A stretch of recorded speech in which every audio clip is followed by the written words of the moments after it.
By 2026, global military spending is projected to reach its highest level in history.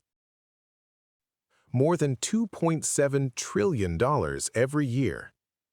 That number is difficult to imagine.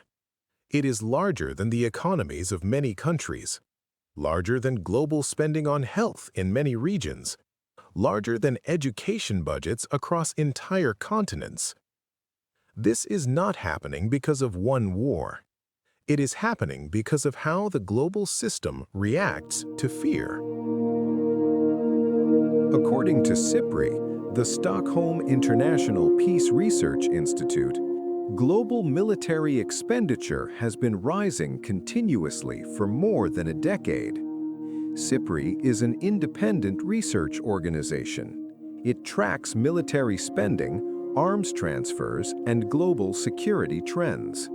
Its data is widely used by governments and international institutions. By 2024, global military spending reached a record high of $2.7 trillion. Trends now point higher, marking the 10th consecutive year of growth. 5 countries now account for roughly 60% of all global military spending: the United States, China, Russia, Germany, and India. What happens inside these countries shapes the entire world. Many people believe military spending rises only during wars. The data shows something different. Spending often increases even when wars slow down. This happens because countries do not plan for peace. They plan for uncertainty.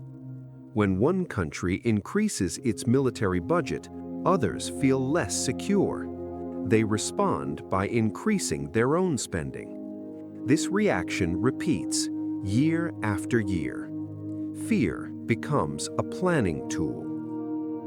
Modern wars are no longer short. They last for years. The war in Ukraine, ongoing conflict in the Middle East, rising tensions in Asia.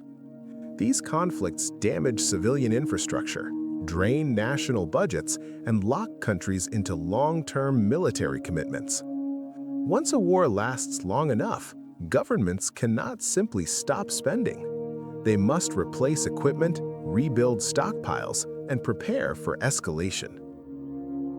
Wars reveal something else. Weapons are not unlimited.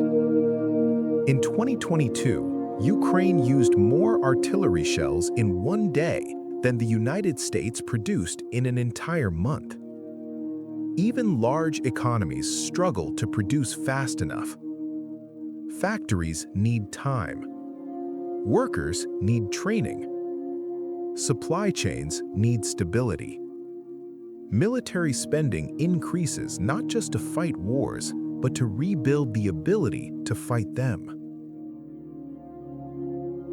Modern warfare is driven by technology: drones, satellites, artificial intelligence, cyber systems. These systems are expensive to develop, expensive to maintain, and expensive to replace. A single advanced missile can cost millions of dollars. Keeping it operational costs even more. Technology raises the price of readiness. Military budgets are not decided only by generals. They involve governments, industries, and jobs. Defense spending supports factories, research labs, and entire regional economies. Cutting military budgets is politically difficult, even when there is no immediate war. Spending becomes normal, not exceptional. For people far from conflict, the cost is not immediately visible. Higher public debt, fewer long-term investments, pressure on healthcare, education, infrastructure. According to the United Nations Development Program, record military spending can crowd out funding needed for social and economic development. These effects are hard to notice at first because they arrive gradually.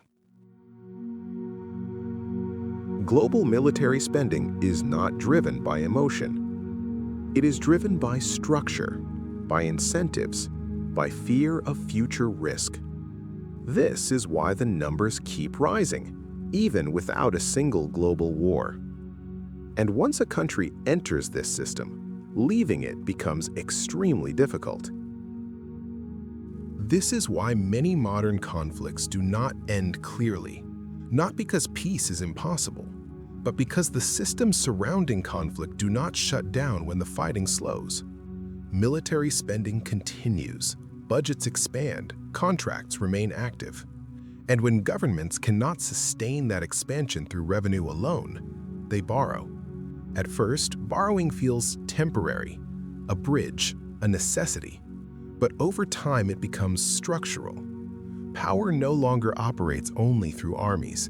It begins to operate through balance sheets, through interest payments, through obligations that outlast the war itself. Because when the battlefield goes quiet, the ledger does not.